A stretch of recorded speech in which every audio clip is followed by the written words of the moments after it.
Dengar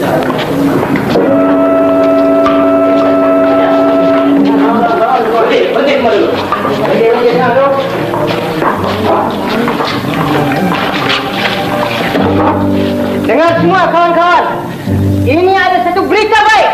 Mula hari ini kita akan hapuskan jawatan penghulu yang ada dalam kampung kita ni. Kita mesti gantikan dengan jawatan kuasa kampung.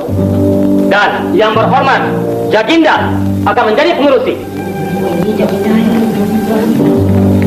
Balik semua, beritahu sanak saudara. Penghulu kita sekarang ni penghulu kayu. Kita mesti hapuskan dia. Gantikan dengan pengurusi baru, orang kaya Jaginda. Itu sajalah yang ada lagi hak-hak kita. Jikalau itu kita hapuskan, apa lagi yang kita ada? Siapa yang bersuara? Apa yang bersuara tu? Hamba.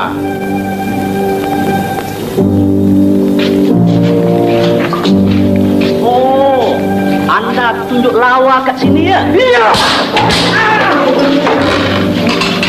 Hamba sudah selesai. Sekarang giliran tuan hamba pula. Oleh.